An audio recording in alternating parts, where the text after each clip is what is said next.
절입니다. 이사야서 23장 1절에서 18절입니다.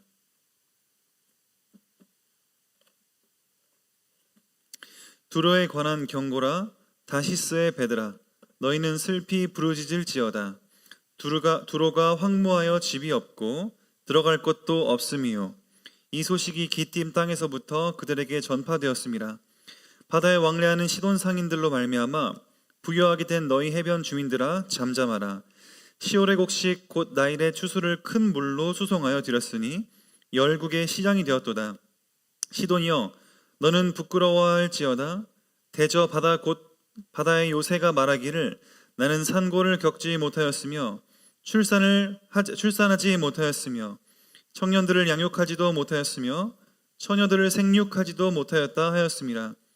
그 소식이 애굽에 이르면 그들이 두로의 소식으로 말미암아 고통받으리로다. 너희는 다시스로 건너갈지어다. 해변 주민아, 너희는 슬피 부르짖을지어다. 이것이 옛날에 건설된 너희 희락의 성, 곧 그 백성이 자기 발로 먼 지방까지 가서 머물던 성읍이냐. 면류관을 씌우던 자요, 그 상인들은 고관들이요, 그 무역상들은 세상의 존귀한 자들이었던 두로에 대하여 누가 이 일을 정하였느냐. 만군의 여호와께서 그것을 정하신 것이라. 모든 누리던 영화를 욕되게 하시며 세상의 모든 교만하던 자가 멸시를 받게 하려 하심이라. 딸 다시스여, 나일같이 너희 땅에 넘칠지어다. 너를 속박함이 다시는 없으리로다. 여호와께서 바다 위에 그의 손을 펴사 열방을 흔드시며 여호와께서 가나안에 대하여 명령을 내려 그 견고한 성들을 무너뜨리게 하시고 이르시되, 너 학대받은 처녀 딸 시도나, 내게 다시는 희락이 없으리니 일어나 기띔으로 건너가라. 거기에서도 내가 평안을 얻지 못하리라 하셨느니라. 갈대아 사람의 땅을 보라. 그 백성이 없어졌나니 곧 아수르 사람이 그곳을 들짐승이 사는 곳이 되게 하였으되 그들이 망대를 세우고 궁전을 헐어 황무하게 하였느니라. 다시스의 배들아, 너희는 슬피 부르짖으라. 너희의 견고한 성이 파괴되었느니라. 아멘. 오늘 우리 13장부터 23장까지 이사야의 그 열국에 대한 심판의 주제의 마지막 나라, 우리 두로 그리고 시돈입니다. 두로와 시돈은 나라가 아니고 도시고 페니키아라고 하는 나라지요. 두로와 시돈이라는 우리 패키지로 이루어집니다. 두로와 시돈이 바로 근처에 있는데, 두로와 시돈 하면 혹시 뭐가 생각나십니까? 어쩌면 성경에서 글이 좀 익숙하지 않다라고 느끼실 수가 있는데, 저희가 마태복음 강해를 이어가면서 11장쯤에 화 입을진저 벳세다야, 화 입을진저 고라시나 하면서 갈릴리 호수 주변에 있던 우리 유대인들이 회개하지 않는 것을 보고 너희들에게 할 그 내용을 바로 위에 이방 땅인 두로와 시돈에 행했더라면 소돔과 고모라보다 심했을 것이다 라는 그 내용을 아마 기억하실 것입니다. 그만큼 이방 땅이고 특히 항구 도시, 해안가에 있던 항구 도시였는데 정말 해안 그 무역 산업의 대표였고, 지금 여기만 봐도 이게 조금 여러 막 지명들이 나와서 헷갈릴 수 있지만 그 많은, 이따가 설명을 드리겠지만 그 많은 지명들은 다 그 나라 혹은 그 지명과 관계를 맺고 있었다. 해양 무역상으로 이렇게 이해하시면 됩니다. 바다의 왕자 같은 나라였습니다. 여기는 페니키아는 갈릴리 호수는 그 안에 호수인데 큰 거지, 여기는 바다 옆에 이렇게 둘이 두로 시돈 이렇게 붙어가지고 우리 그 유대 땅 바로 위에 이렇게 위치가 되어 있습니다. 그런 의미 안에서 항상 우리 보면 어떻습니까? 서신서도 봐도 그렇고 항구 도시들은 경제가 발달하면 같이 뭐가 따라옵니까? 타락이 따라옵니다. 음란과 온갖 우상문화 다 따라옵니다. 이방신들 다 따라오지요. 그래서 여기는 해상 무역의 대표기도 했지만 동시에 타락과 부패의 또 대표기도 합니다. 그래서 또 마지막에 이렇게 들어갔나 모릅니다. 우리 보통 뭐 블레셋이나 뭐 이렇게 다 우리가 흔히 아는 이스라엘을 아주 괴롭혔던 그것들을 보지만 두로와 시돈은 상대적으로 또 그 어떤 이 느낌이 좀 덜해서 생소하실 수도 있는데 오늘 한 구절 한 구절 한번 보겠습니다. 두로에 관한 경고다. 다시스의 베드라 너희는 슬피 부르짖을지어다. 두로에 대해서 경고했는데 다시스가 나왔습니다. 다시스 하면 또 뭐가 떠오릅니까? 우리 요나가 니느웨로 안 가고 나는 하나님의 낯을 피해서 갈 거야 라고 해서 자기 그 당시의 땅끝이 다시스였습니다. 지금의 스페인입니다. 그러니까 우리 다른 성경에서는 스페인으로도 번역이 되는데 특히 새 번역에서는 이 다시스가 터세스, 여기는 그 당시의 끝, 그러니까 스페인이면 보십시오. 지금 이게 어디입니까? 여기 유대 위에 있는데 스페인, 그 당시의 기술로 거기까지 무역을 했다 이겁니다. 자, 다시스의 베드라 너희는 슬프다. 왜 슬픕니까? 다시스와 무역을 했는데 두로가 황무해서 집이 없고 들어갈 곳이 없다. 배가 정착할 데가 없다는 겁니다. 이 소식이 기띔 땅에서부터 그들에게 전파됐다. 기띔은 어디냐? 저도 이거 지명 하나 이번에 공부하는데 좀 또 까다로웠는데, 지명이 이게 다 이리저리 불리다 보니까 헷갈리지만 기띔은 키프로스라고 하고, 우리에게 익숙한 것은 그거보다는 사이프러스도 있지만 구브로입니다. 구브로. 바울이 구브로 섬, 우리 이 두로와 시돈 옆에 가면은 바울이 했던 사역지 중에 구브로 그 섬이 하나 있습니다. 그 가까운 섬이 구브로인데 거기에서부터 다시스가 소문을 들었답니다. 그러니까 하여간 굉장히 지금 이렇게 무역이 활발하게 이루어지고 소통하는 관계 속에 핵심지였던 두로가 망했다. 그러니까 다시스야 네가 슬퍼할 것이다, 이런 얘기지요. 이 한 구절만 봐도 두로가 회개하지 않기 때문에 주위 나라들도 같이 이렇게 연대 책임 마냥 저주를 받고 하나님을 회개하지 않는 그런 어떤 영향을 받는, 회개하지 않고 이 심판의 영향을 받는 모습을 볼 수 있습니다.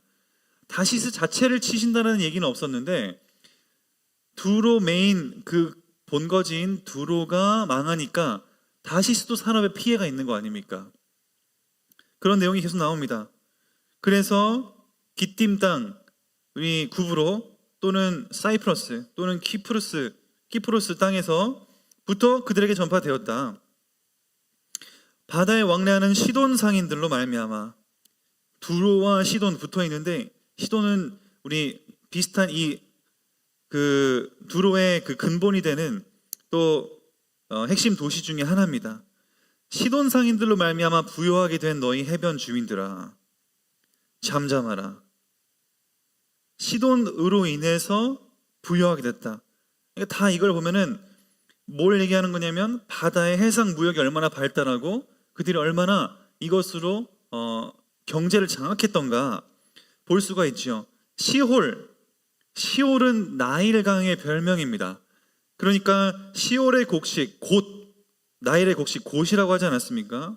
나일의 추수를 큰 물로 수송하여 들였는데 그만큼 열국의 시작이 될 만큼 또 밑에 애굽이랑은 얼마나 무역을 활발하게 했는지, 저쪽 스페인, 남쪽에는 애굽, 그 다음에 구브로도 중간에 있었으니까 구브로 섬, 이런 식으로 4절에 또 시도나 너는 부끄러워할지어다. 대저 바다 곧 바다의 요새가 말하기를 나는 산고를 겪지 못했고 출산하지 못했고 청년들을 양육하지도 못하고 처녀들도 생육하지 못하고, 이 뭡니까? 열매를 못 맺는다. 산업이 더 이상 열매를 못 맺는다. 우리 남쪽에 서쪽에 땅끝에서, 지금 다시스는 그 당시에 스페인이 아니고 땅끝이라는 개념이었습니다.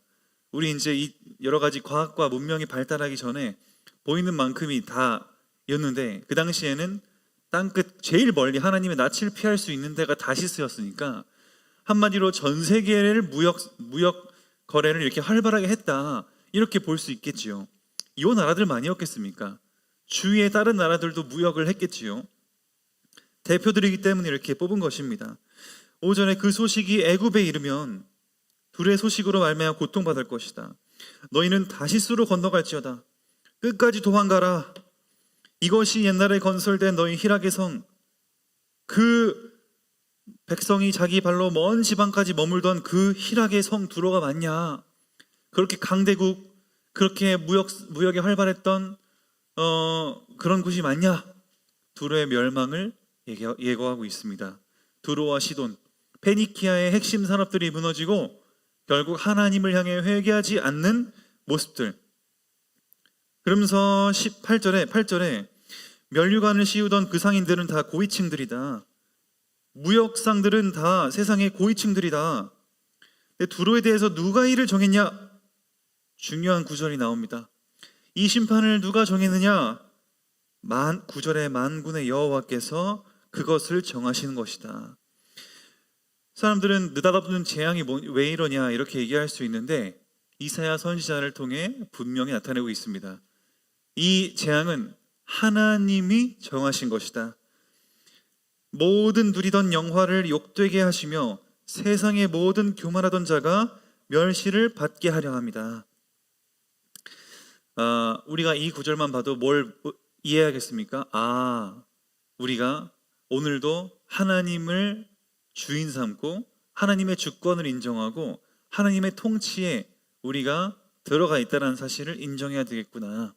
우리가 어떤 상황 속에서도 하나님은 늘 그렇습니다. 우리 13장부터 23장까지 열국을 향한 심판 오면서 어떠셨습니까?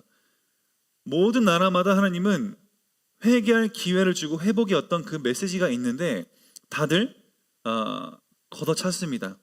스스로 우리를 인간답게 대해주시려고 우리에게 기회를 주셨는데 인간이 걷어찬 것이지요.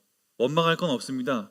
하나님이 우리를 사랑하시는 그 마음으로 이렇게라도 안 하면 안 되기 때문에 한다라고 하는, 저는 16장의 말씀이 굉장히 인상 깊게 남아 있습니다.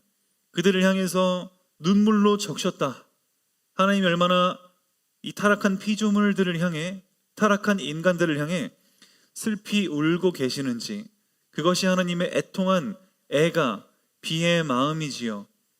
하나님은 우리 모두를 향해 감찰하시는데 정말 우리가 피할 수 없는 우리 하나님의 그 광채로, 또 이 햇빛처럼, 그리고 가을의 산 위의 이 운무처럼 정말 누구도 피할 수 없게끔 하나님은 조용히 감찰하고 있습니다.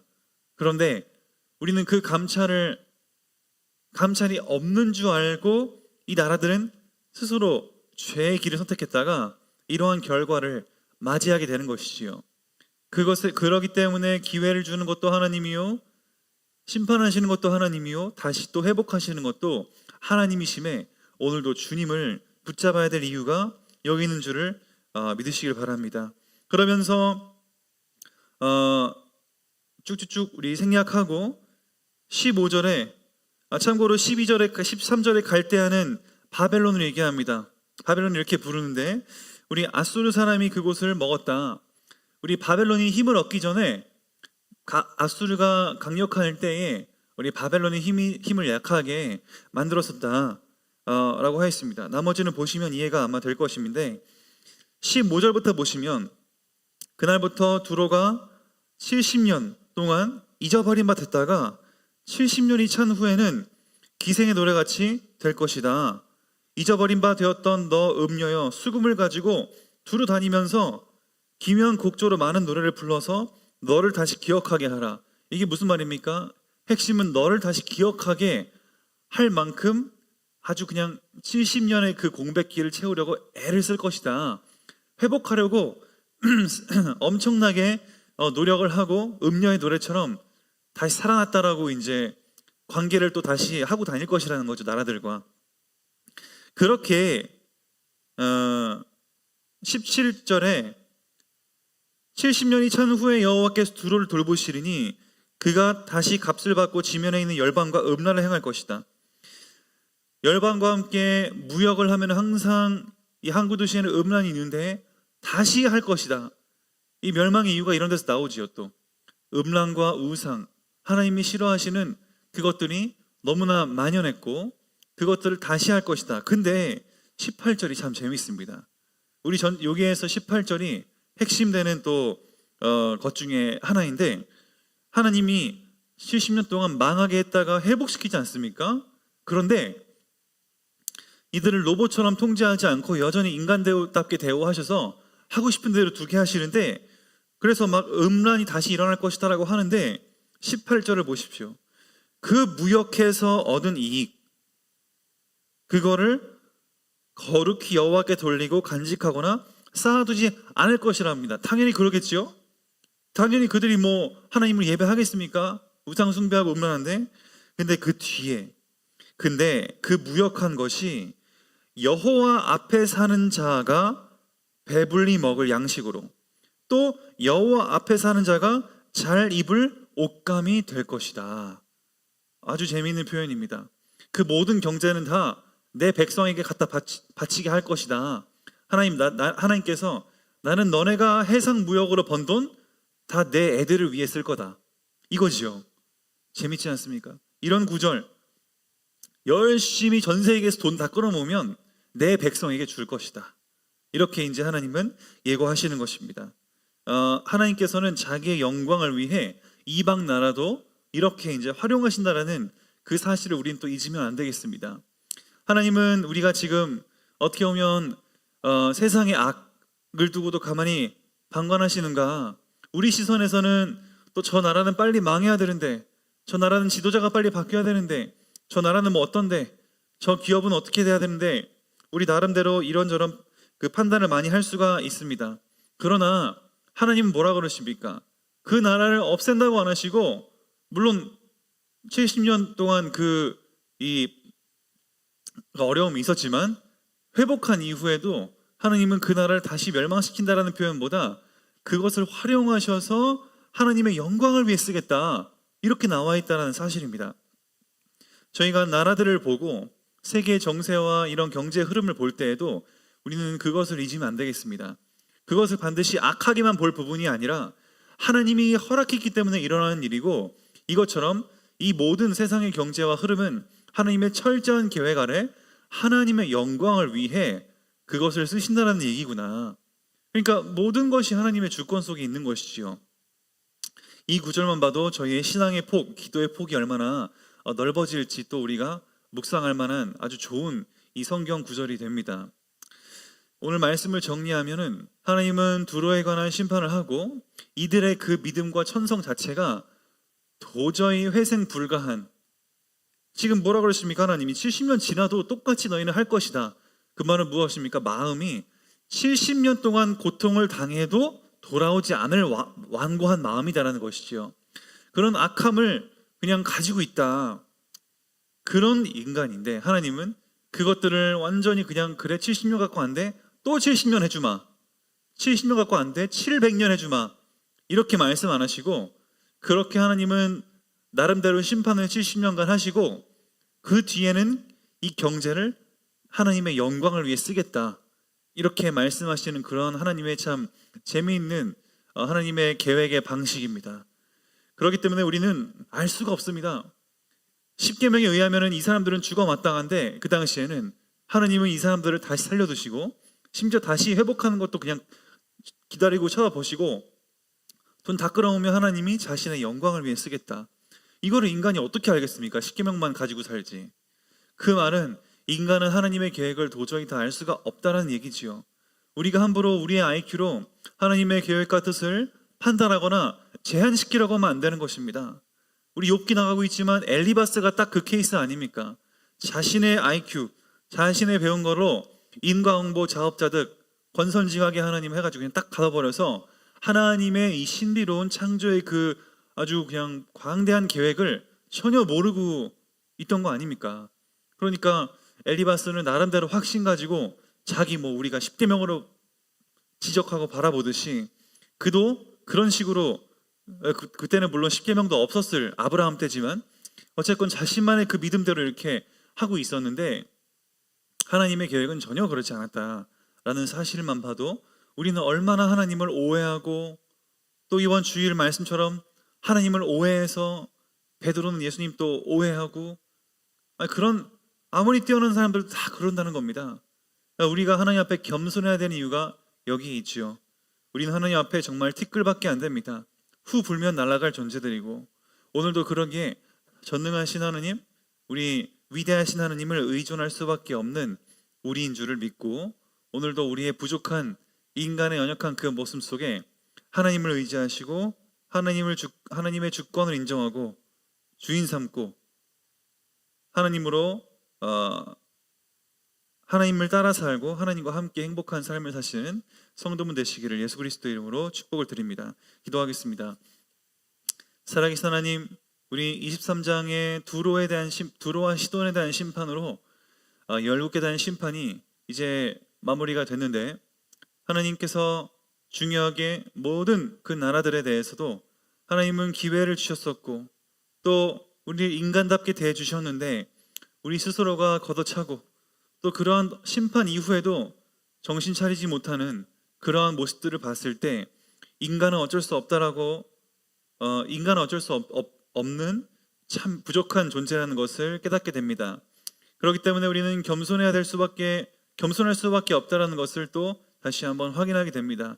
하나님의 주권을 인정하고 겸손하게 하나님께 나아가며 하나님의 사랑과 은혜로 살아가는 우리 되게 축복해 주시옵소서.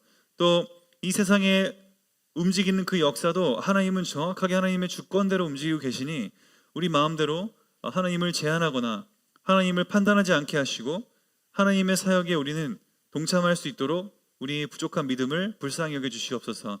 예수 그리스도 이름으로 기도드립니다. 아멘.